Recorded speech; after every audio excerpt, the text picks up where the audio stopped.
An intern could do this, he said, grinning like he'd just invented the concept of air. Then, click, he muted me. My screen froze on Carter's smug face, framed by the kind of LED lighting only people who've never done real work think looks professional. Whole Zoom room went silent like the damn rapture hit mid-Q2 forecast. You could practically hear the intern in finance choking on his breakfast burrito. So that was it. 16 years of regulatory firefighting, data lockdowns, midnight calls to Luxembourg, and writing compliance frameworks so bulletproof they once got cited in an industry white paper. And I'm getting canned on a Monday by the founder's overcooked trust fund in khakis. Not even a one-on-one. Not even the dignity of letting me unmute to say go to hell with the poise I've been sharpening since 2009. Nope. Just silence. Then a chirp from HR Slack. Hi, Julia. Please drop off your badge and laptop when convenient today. No exit interview needed. If this is your kind of twisted office drama, hit that like button, tap subscribe, and toss some sympathy into the algorithm so our little storytelling team can keep unpacking these corporate car crashes for your listening pleasure. Seriously, 90% of y'all forget to subscribe, and it's colder than our break room fridge in January. Anyway, back to my downfall. I logged off that call without saying a damn thing, closed my laptop like a tomb, and just sat. I could hear my neighbor mowing his lawn through the window, completely unaware that a man-child with a PowerPoint fetish had just detonated my career from a standing desk. I made tea. Not the good stuff, just the bitter black bags you keep for guests you secretly hate. It fit the mood. Then I packed up. My badge, still on the lanyard from last year's data summit. My company laptop, riddled with sticky notes like archaeological layers, Q4 audit backup, Client B breach protocol, do not delete, EU temp keys. I left it all in a neat pile on my kitchen table. Drove to the office with the AC blasting like I was trying to freeze the rising nausea in my chest. Didn't cry, didn't rage, just rolled in like any other day, parked in my assigned spot, walked past the receptionist who couldn't meet my eyes, and rode the elevator up like a ghost. HR handed me 2 pages. One was a termination summary. The other was a tech checklist. No severance, no NDA, no mention of transition planning. No idea, apparently, that the logins they just reassigned to a summer intern were tied to more legal triggers than a CIA honeypot. I scanned the forms, signed with my backup signature, loopier, more dramatic, makes legal nervous, and said, I assume legal signed off on this, before sliding the pages back across the table. The HR girl smiled. Yep, Carter wanted it done fast. I nodded. Then fast it is. Walked out without looking back. Didn't even keep the mug from my desk. Left that too. A souvenir for whoever was dumb enough to think GDPR was just a European spelling of annoying. Back in my car, I sat still for a second. The silence was luxurious. No pings, no 2 a.m. Slack messages, no panicked data officer whispering about implied consent verbiage. And for the first time in years, I wasn't responsible. Not for them. Not anymore. I turned off my phone, poured a shot of vodka into my now empty teacup from the flask I keep in the glove box. I'm not proud, I'm prepared. And I waited. Not out of bitterness, out of curiosity. Because Carter had no idea what he'd just pulled the plug on. And I knew exactly what was coming next. The badge slid across the HR desk with the soft finality of a coffin lid. No, thank you for your years of service. No awkward cupcakes. No forced group photo by the lobby fern.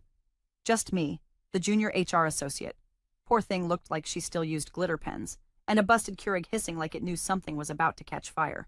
She tapped on her keyboard with the kind of overcompensating cheer people use when they're silently begging the floor to swallow them. So, Julia, just a quick tech checklist and acknowledgement form. Shouldn't take more than a sec. Carter wanted everything wrapped today. Wrapped. Like leftovers. Like I was some moldy compliance meatloaf they forgot in the break room fridge over Memorial Day weekend. I glanced at the exit form. 2 pages. No severance, no transition plan, nothing from legal, just bullet points. Badge returned, laptop accounted for, access credentials to be transferred. Transferred to who, exactly? Right on cue, a guy in cargo shorts walked past the HR window, holding my laptop with both hands like it was radioactive. Tyler, the intern. I'd trained him 3 summers ago. He once asked me if our GDPR reports were, like, for marketing or something. A wave of disbelief passed over me so fast it almost made me laugh. But I didn't. I signed. Slowly, clearly. with my alternate signature, the one that curls at the J like a noose. Quick question, I said, laying the pen down. I assume legal signed off on all this? The HR girl blinked, her smile faltering. Yeah. I mean, Carter said it was all good.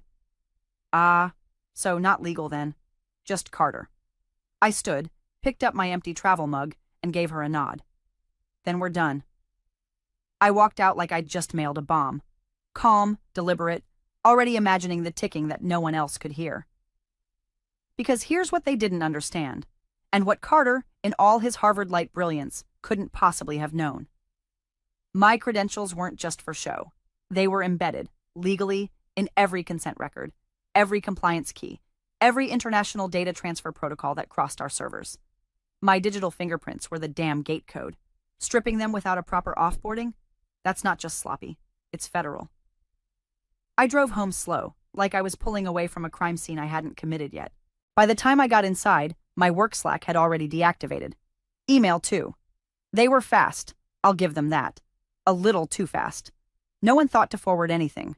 No one reached out for a handoff, or a contact list, or even the location of the secure backups I'd password protected with a failsafe clause only legal could override. I microwaved a burrito, watched the cheese bubble like it knew a secret. My cat, Calvin, batted at my elbow, demanding his 11 a.m. treat like clockwork. He was the only creature in my life whose routine still made sense. Just as I sat down, a ping echoed from my personal phone. Signal from a former coworker, Dave from infrastructure. Hey, heads up. Carter just asked in the all hands if GDPR applies to us. Tell me this is a bit. I stared at the message. Then another ping. Rachel from legal. Your name's still on the DEA contact list? He didn't mention anything about transition. And a third, this one anonymous via Signal. Please tell me someone changed the keyholder registry before you left. Nope, no one had. Because I had built that system to not be easy to change. You don't hand nuclear codes to an intern. You don't swap out the custodian of record on 3 years of transatlantic data contracts with a shrug. There are forms, reviews, audits, timelines, whole federal guidelines for this crap, and they'd bypassed all of it. For speed, for streamlining, for ego. So I made a cup of tea. The good stuff this time. Loose leaf Assam I save for moments when the house is silent and the storm hasn't hit yet.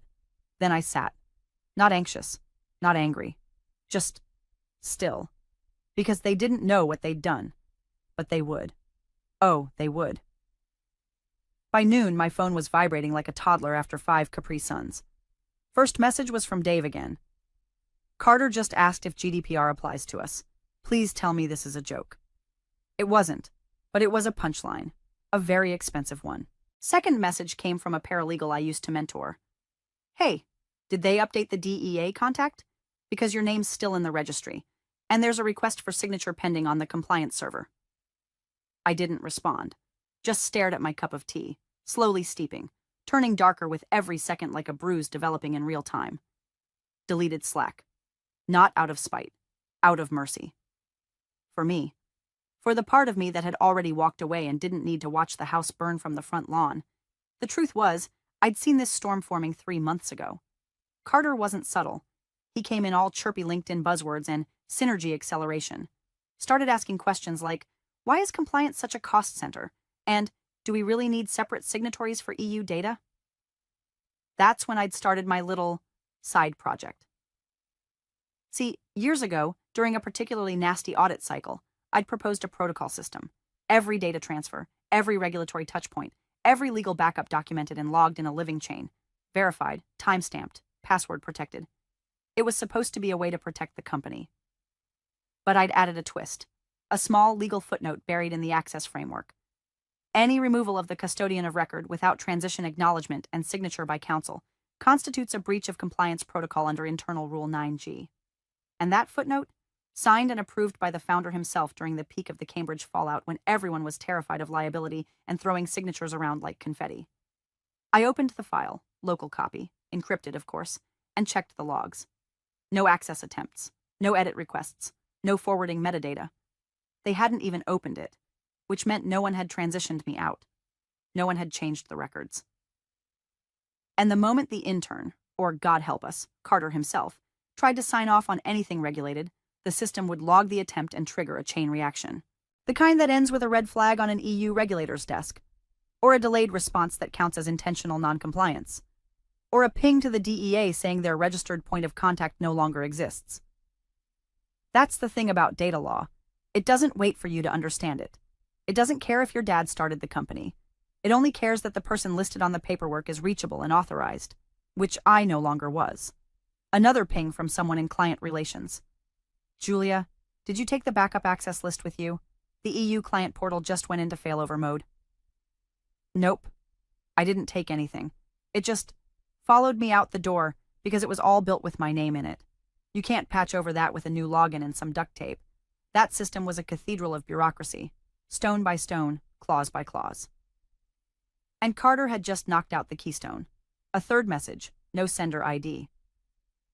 There's a consent framework expired warning on 3 client dashboards. Is this tied to your exit? I took another sip of tea. It tasted better now. In the quiet that followed, I stared out the window and watched a crow land on my fence. It tilted its head at me like it knew something. Maybe it did. Crows are smarter than Carter, after all. I'd spent years keeping the threads tight, the protocols clean, the paper trails bulletproof, because I knew that someday someone would get cocky, would cut corners, would think the quiet woman in the corner office was just another bureaucratic checkpoint instead of the entire damn firewall. And now that day had come. And I didn't have to do a thing. Not anymore. Because the system was already ticking. At 10:47 a.m., the fuse lit. The intern, Tyler, bless his khaki-shorted heart, initiated a routine internal audit run through the compliance console. Probably because Carter told him to check for redundancy metrics, or whatever corporate Mad Libs he'd scribbled on his whiteboard that morning. That audit pinged our auto-compliance bot. Something I'd built years ago with a contractor from Prague who ate pickled eggs and coded like he was hiding from Interpol. The bot, named Grace, short for General Regulation Automated Compliance Enforcer, yes, I made it an acronym because some of us still have pride, scanned everything. Timelines, signatories, consent timestamps, all cross-referenced against the central authorization key, me. Except I wasn't there anymore. So Grace failed, loudly. It didn't just log an error. It launched a level 3 internal alert, flagged a discrepancy, and triggered a cooldown on all data processing requests flagged for external jurisdictions, which, for a company servicing 38% of its clients in the EU, meant shut it down. At 11 a.m. sharp, a processor from our Munich client office called the main line in a panic. This is Nico Weber. We've lost legal grounds to access our data mirror. The token has been voided. Where is Julia? I wasn't there. He was transferred to legal, where the junior associate on duty told him someone named Tyler had assumed signatory status. You've assigned an intern? Nico barked through the speakerphone loud enough to rattle the glass walls. Is this some kind of compliance joke? Do you understand what a revoked consent token means for our operation? Spoiler, they did not. Meanwhile, IT started getting slammed. Emails bounced, remote access keys failed. Scheduled file transfers returned denial messages stamped signatory invalid. One system even spit out a report with my full name at the bottom, followed by authorization missing. Verify custodian of record. No one could verify, because no one had transitioned me, because Carter had muted me and then strutted into his day thinking he'd conquered the beast by unplugging its mouth. Calls poured into the CFO's office next. Client after client reported unacknowledged transfer of consent. That phrase, so dry, so technical, might as well have been a stick of dynamite. It's the exact phrase regulators look for when someone tries to swap data custodians without documentation.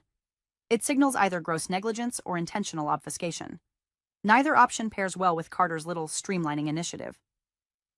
The CFO, Annika, was no fool. We weren't exactly close, but we respected each other. She once called my compliance logs paranoid art. Now she was getting the performance. She called Carter. No answer.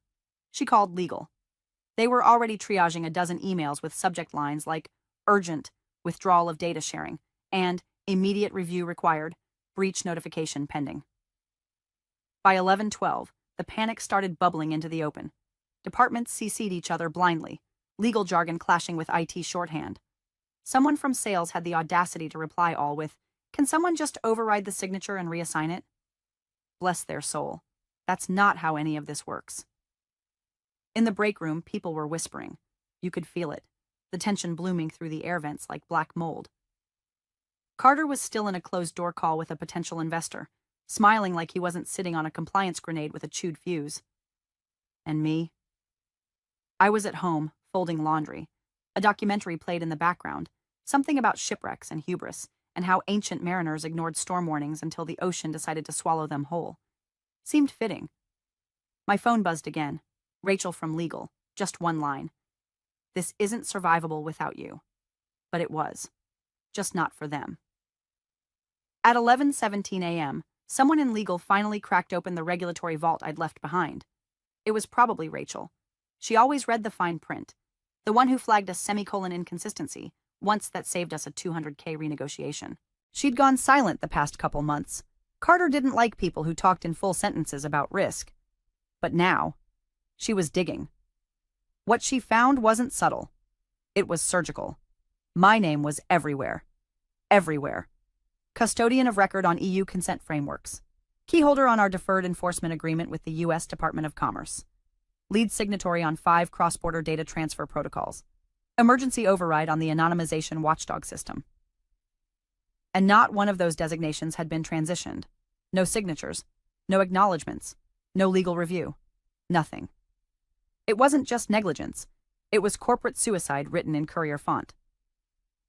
At 11:22 a.m., a partner law firm forwarded a formal notice.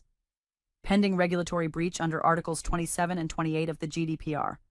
Access to EU citizen data must cease immediately. Continued processing without an authorized representative constitutes criminal liability under EU law. This is not a drill. That last line wasn't legalese. That was panic, professionally formatted. Legal scrambled. Rachel hit up IT. IT looped in compliance. What was left of it, which was apparently just Tyler and a 6-week-old onboarding checklist. Carter? He was still in a meeting 2 floors up talking about infrastructure elasticity and minimizing operational drag. He was pitching investors, selling his shiny restructuring initiative, completely unaware that half the company's client infrastructure was now radioactive and the other half was poised to follow. Word started leaking. Someone in product whispered it to marketing. Marketing told HR. HR pinged legal in a panic. Did we miss a required form during Julia's offboarding? Her name's still in all the frameworks. No, sweetie. You didn't miss the form. There was no form. Because Carter didn't believe in paperwork. He believed in vibes. And then my phone rang. It was the founder. His name still popped up in my contacts as Old Man Volcano. A joke from a decade ago when he'd storm around barking at people for thinking like cowards. He once called me the only person in this building who knows what a consequence is. But I didn't answer. Let it ring. Watched the name flicker across the screen and disappear into voicemail limbo. Because I knew what he wanted. I knew the exact expression he was probably wearing. Brows drawn, glasses pushed up, eyes doing that slow blink of someone realizing they'd handed a grenade to a toddler. He was probably sitting in his den, tie off, whiskey glass sweating on a legal pad, watching his legacy turn to mush because his son confused confidence with competence. Let him stew. Instead, I made another cup of tea. Rooibos this time. Earthy. Slightly bitter. Like the scent of resignation and quiet revenge. Back at HQ, Carter was laughing. Laughing. Told someone in finance that a few system hiccups are to be expected when you clean house. Said he was unfazed. Unfazed. That was the word. A man so far up his own delusion he couldn't hear the alarms screaming in the background. The legal team couldn't reach him directly. He'd silenced all internal notifications to focus. A junior associate had to slip a note under the conference room door during his pitch. He ignored it. Brushed it aside like it was someone's lunch receipt. Somewhere in a glass box upstairs, a bank of monitors showed red system lights blinking like Christmas came early. Grace, the compliance bot, was now in lockdown mode. Access was getting restricted in waves, like a firewall closing in real time. And I was barefoot, sipping tea, watching a crow chase a squirrel on my backyard fence. No smugness, no malice, just satisfaction. The kind that comes from knowing you set the fuse 6 years ago, and they lit it for you. At 11:20 a.m., the domino tipped. The automated GDPR system, good old Grace, reached her threshold. After failing to verify a valid custodian of record for over 1,800 data records and watching 2 unauthorized access attempts logged under Tyler's credentials, She executed her last resort protocol. Breach reporting. The system compiled all flagged entries, compiled cross-jurisdictional timestamps, and automatically submitted a breach alert to the European Data Protection Board. The message was cold, factual, and, most importantly, compliant. Custodian of record, unavailable. Unauthorized data access, confirmed. Transition protocol, absent. Regulatory breach, declared. Attached were 14 supporting documents, each bearing my name, and now each marked revoked without legal transfer. At 11:25, Grace's sister script on the U.S. side, because I never trusted a single point of failure, sent out a different alert. This one landed in the inbox of the Department of Commerce's Compliance Monitoring Division. It flagged our deferred enforcement agreement. Remember that gem? The one that let us skate through a mess in 2018 with the understanding that I'd remain the legal point of contact for any further issues. That clause had a little time bomb, too. If I was removed without counsel present and without notice to the department, enforcement would proceed. The notification subject line was blunt. Enforcement trigger, custodian of record removed, no legal handoff. And just like that, the house went dark. At 11:28, security buzzed up to legal. There are 2 SUVs pulling into the lot. Government plates. Looks like federal. The receptionist, Hannah, fresh out of college and 2 weeks into the job, stood up from her desk and stared through the glass doors as 4 people stepped out. No hesitation. No confusion. They weren't here for a meeting. They were here for orders. At 11:30, 2 agents, one from Commerce, one from the Federal Trade Commission, walked into the lobby with printed documents, badges visible, energy sharp enough to slice drywall. "Who is the acting compliance officer?" one asked, voice like gravel over steel. Hannah stammered. I think... Carter? Where is he? In a meeting, upstairs, pitching, investors. They didn't wait for an escort. Up they went, boots thudding on polished tile, jackets swaying, papers tucked neatly in black folders like scalpel kits. Back on the operations floor, the phones were chaos. Sales was in flames, clients calling nonstop, panicked, confused, demanding to know why their data access had been revoked mid-cycle. 2 major vendors had already frozen transfers, citing suspicious authorization patterns. And someone in HR was frantically trying to reset access credentials to correct the issue. Spoiler, you can't correct a bomb after it's gone off.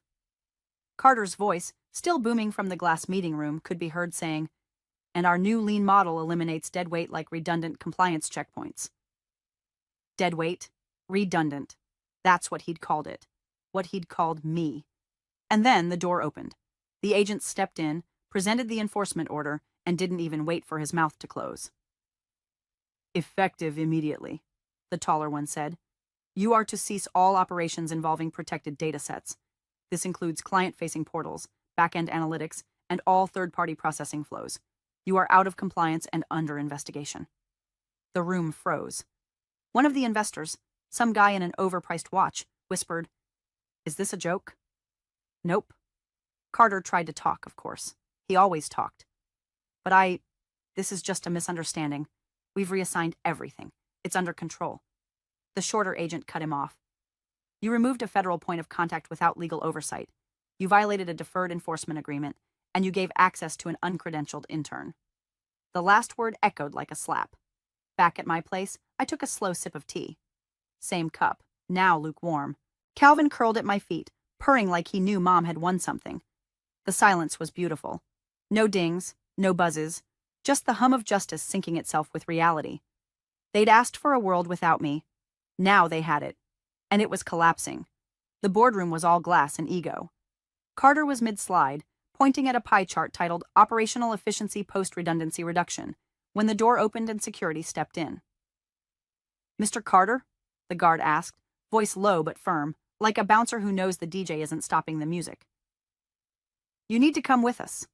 Carter blinked, still holding the clicker in his hand like it had magical immunity powers. "Excuse me, I'm in the middle of a—" "It's urgent," the guard cut in, already stepping forward. The board members shifted in their seats. A few exchanged glances. One old guy from the audit committee coughed and muttered something that sounded suspiciously like, "Jesus Christ." Carter followed the guard out, confusion spreading across his face like a sunburn he hadn't felt coming. Downstairs, the temperature had dropped 10 degrees. The agents weren't saying much. They didn't have to. Their badges said more than words ever could. Enforcement orders, printouts with my name on every page, internal logs time-stamped to the minute, system failures tied to him. Then the lawyer arrived. Joanna had always moved like a metronome, precise, measured, just a little faster than everyone else. But this time, she was running. Heels clicking across the marble, coat half on, hair pulled into a knot that was starting to fray. She burst into the lobby, breathless, took one look at the agents and said the only sentence that mattered. Did she sign her off-boarding papers with legal? The taller agent didn't blink, just handed her a file. She opened it. One glance. Her lips parted just slightly. Then she turned, slowly, deliberately, eyes scanning past Carter, who had just entered the lobby, red-faced and breathing like he'd been jogging uphill with a backpack full of bricks. She looked past him, to the founder. The old man stood near the elevator, arms crossed, shoulders sagging under the weight of what was clearly about to unfold. Joanna walked up to him and didn't lower her voice. "Please tell me you paid her," she said. "Not did you pay her out? Not did you finish her transition? Not do we have her on retainer? Just, please tell me you paid her." The silence that followed was thick enough to chew. The founder didn't respond. He just closed his eyes. And in that gesture, the whole boardroom's oxygen got sucked out. Carter stammered something. No one remembers what. Probably tried to explain how we've reassigned everything and this is just a hiccup and we're streamlining operations. But none of it mattered. Not now. The agents stepped in again. "Operations must halt immediately. Access logs are being reviewed. You will receive subpoenas. This is not optional." Joanna stared at Carter like she was mentally calculating how long it would take to fire him without violating HR protocols. And he looked like a kid who just realized the glitter he dumped on the rug was made of ground glass. From the mezzanine, employees were peering over the railings, phones in hand, mouths covered. The whole building had turned into a spectator sport. You could almost hear the internal monologue of every bystander. Carter's cooked. She warned them. They didn't listen. And I was sitting cross-legged on the floor of my living room, folding socks, reruns playing in the background, the faint clink of Calvin's collar tags the only soundtrack. My phone buzzed again. No ID. Voicemail transcription popped up. "Julia, this is Joanna. I know you're probably not interested in talking, but the board would very much appreciate a conversation. There may have been misunderstandings. Please call me." I let the screen dim. I wasn't angry. I wasn't triumphant. I was finished. They had their answer, and now they could sit in it. By noon, the office was a graveyard of blinking monitors and silent phones. Operations ground to a halt in 3 major departments: data services, international compliance, and client integrations. All of them tethered, delicately, invisibly, to systems I'd built. Or more accurately, systems named after me in every registry that mattered. With my credentials revoked and no legal transition on file, those systems didn't just slow down. They locked up like a bank vault during a blackout. Key clients, big ones, the kind with multi-year contracts and legal teams that wear 3-piece suits on Zoom, started pulling access. "Out of compliance" was the phrase that kept echoing across inboxes like a death knell. A German insurance conglomerate suspended 2 data feeds. A pharmaceutical client in the UK revoked processing permissions and flagged the incident to their regulator. One longtime American partner, quiet and ruthless, froze payments and triggered a clause no one remembered existed. The emergency board meeting was called at 12:17 p.m. Attendees, founding members, legal, compliance remnants. Joanna, looking like she'd aged a decade in an hour, and Carter, wearing the same tailored shirt from his investor pitch, now rumpled and sweat-soaked under the arms. They didn't ask for his opinion. They didn't ask for his defense. They asked for his badge. Temporarily, of course. Pending full review. The HR language was polished, but the message was clear. You screwed up. Spectacularly. From my end, it came through as a push notification from an old security tool I'd set up years ago, one that logged system-level access changes from senior leadership. Alert access modification. Carter Dawson marked as inactive administrator. I sat back in my chair and let that little dopamine spike wash over me. Brief, quiet, clean. Then the voicemail hit. Blocked number. Female voice. Clipped, formal, tense with apology. Hi, Julia. This is Stephanie from the board. I don't know if you're seeing the news yet, or hearing from anyone inside, but there's been some, well, movement. If you'd be open to a conversation, the board would very much like to, well, apologize, and potentially discuss a consulting role. Discretionary, flexible, on your terms. On my terms. That's cute. I didn't even hit play again. Just tapped forward, sent it straight to Marcy, my attorney. She was a pit bull in pearls, and she'd been waiting for this all week. I imagined her hearing that message, sliding her chair back from her desk, and smiling like a hammer about to meet glass. I didn't reply. Didn't text. Didn't so much as draft a maybe later. Because this wasn't a rescue mission. This was after the fire, and I wasn't stepping back into the wreckage to help them sort charred bones from paperwork. They'd had every opportunity. They could have consulted legal, could have transitioned credentials, could have asked a single simple question before Carter decided he was smarter than the systems holding their entire operation together. But they didn't, because arrogance doesn't ask. It assumes.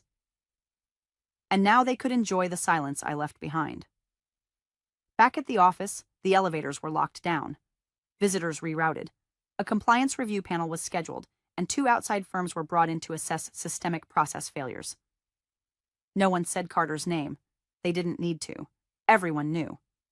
The building, once so full of buzzing Slack channels, clinking mugs, and keyboard chatter, was a mausoleum of misplaced confidence. And me?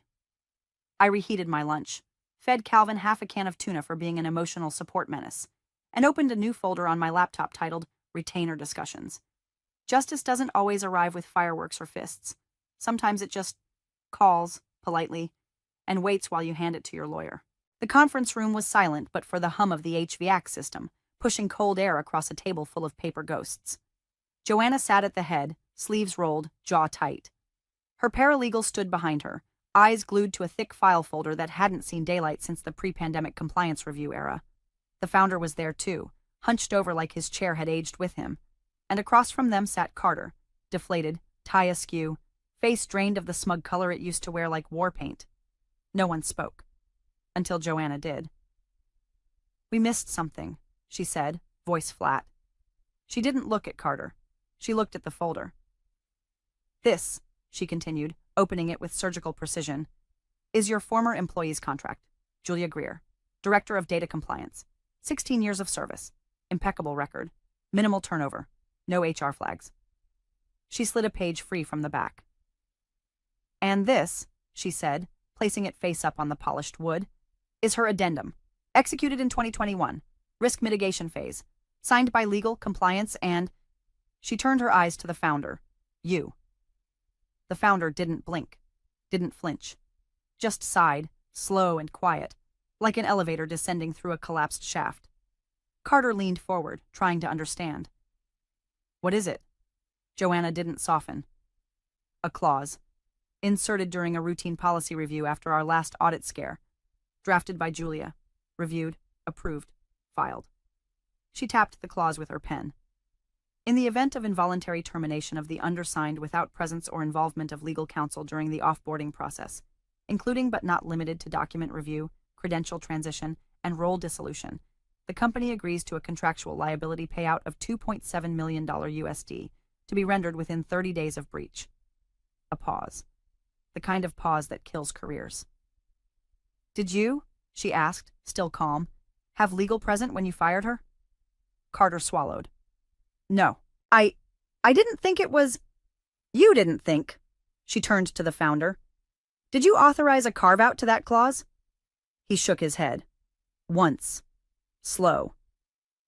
"Did you know your son removed the only person legally binding our DEA compliance agreement from all systems without oversight?" Another head shake. The founder didn't open his eyes. Joanna looked back to Carter. Her voice stayed even, but now it had teeth. "You've not only triggered a multi-jurisdictional breach investigation, endangered our regulatory standing with 3 agencies, and cost us 2 top-tier clients. You've also personally activated a 7-figure payout clause." Carter blinked. "It's enforceable?" "Oh yes," she said. "Ironclad. It was buried because no one thought we'd be that stupid." The document sat between them, Just paper, ink and language, and power. Not the loud kind, not the shout in the boardroom, fire off a slack thread kind. This was the other kind of power. The kind you build in silence. The kind you plant like a landmine, then wait, patiently, for arrogance to step on. Joanna pushed the file toward him. You'll sign the disbursement order today. The board won't fight it. There's no appetite for a lawsuit, and frankly, no chance we'd win one. Carter stared at the clause. His hand hovered over the document like it might bite him. The founder finally spoke.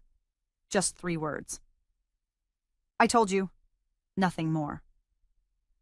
By 4 p.m., the wire was initiated, and by 4:10 I was sitting on a park bench under a canopy of orange leaves, watching a golden retriever chase a wind-blown leaf like it owed him money. Calvin sat in his carrier beside me, grumbling like the old man he is, while I sipped my latte and let the breeze tangle my hair. My phone buzzed once, then again, then a 3rd time. I didn't look, didn't need to. Apologies. Offers. Desperate explanations. They could wait. I'd already gotten what I came for. Not the money, not even the clause. The silence, the consequences. The understanding that just because someone muted me didn't mean I wasn't still listening. And now, they were the ones sitting in silence.